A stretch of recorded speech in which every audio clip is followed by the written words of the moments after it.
Hi ನಮಸ್ಕಾರ, welcome to my mini vlog. ನೆನ್ನೆ ರಾತ್ರಿ ಅಂತೂ ನಿದ್ದೆ ಮಾಡೋಕ್ಕಾಗಿಲ್ಲ, ಯಾಕಂದರೆ ಮದುವೆ ಮನೇಲಿ ನಿದ್ದೆ ಮಾಡೋಕ್ಕಾಗಲ್ಲ.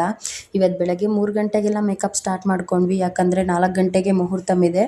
ಹುಡುಗಿನ ಬೇಗ ಕಳಿಸ್ಕೊಡ್ಬೇಕು ಅಂತ ನಾವು ಹುಡುಗಿನೆಲ್ಲ ಕಳಿಸ್ಕೊಟ್ಟು ಬ್ಯಾಗೆಲ್ಲ ಪ್ಯಾಕ್ ಮಾಡ್ಕೊಳೋಷ್ಟ್ರೊಳಗಡೆ 4:15 ಆಗಿಬಿಟ್ಟಿತ್ತು. ಇನ್ನು 4:15 ಹೋದರೆ ಯಾವ ಬಸ್ಸು ಸಿಗಲ್ಲ, ಶಿಡ್ಲಘಟ್ಟ ಅಲ್ಲಿ ಅಂತ ಹೇಳಿ ಅಲ್ಲೇ ಸ್ವಲ್ಪ ಹೊತ್ತು ಮಲ್ಕೊಂಡು 7 ಗಂಟೆವರೆಗೂ ಇದ್ವಿ.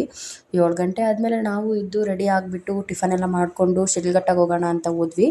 ಶಿಡ್ಲಘಟ್ಟದಿಂದ ನಾನು ಬೆಂಗಳೂರು ಬಸ್ ಹತ್ಕೊಂಡು ಬೆಂಗಳೂರಿಗೆ ಹೋದೆ. ಅಲ್ಲಿಂದ ಮತ್ತೆ ಚಿಕ್ಕಪೇಟೆಗೆ ಹೋದೆ, ಯಾಕಂದರೆ ನಾನು ಶನಿವಾರ ಆಲ್ರೆಡಿ ಹೋಗ್ಬಿಟ್ಟು ಬಂದಿದ್ದೆ. ನಾನು ತೊಗೊಂಡಿರೋ ಐಟಮ್ಸಲ್ಲಿ ಒಂದು ಐಟಮ್ನ ಅಂಗಡಿಯಲ್ಲೇ ಮಿಸ್ ಬಂದಿದ್ದೆ. ಹೆಂಗೋ ಅವರು ವಿಸಿಟಿಂಗ್ ಕಾರ್ಡ್ ಕೊಟ್ಟಿದ್ರು, ಅದರಲ್ಲಿ ನಂಬರ್ ನೋಡಿಕೊಂಡು ಫೋನ್ ಮಾಡಿ ಕೇಳಿದೆ, ಇದೇ ಮೇಡಮ್ ಬಂದು ತೊಗೊಂಡೋಗಿ ಅಂತ ಹೇಳಿದರು.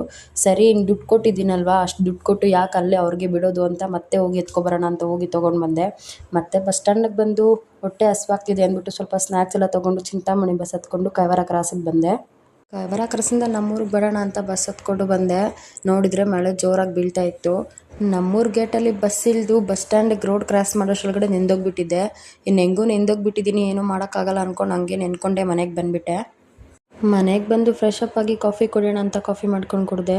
ಇವತ್ತಿನ ಕತೆ ಇಷ್ಟೇ, ಮತ್ತೆ ಸಿಗೋಣ ಮುಂದಿನ ವಿಡಿಯೋದಲ್ಲಿ. Thank you.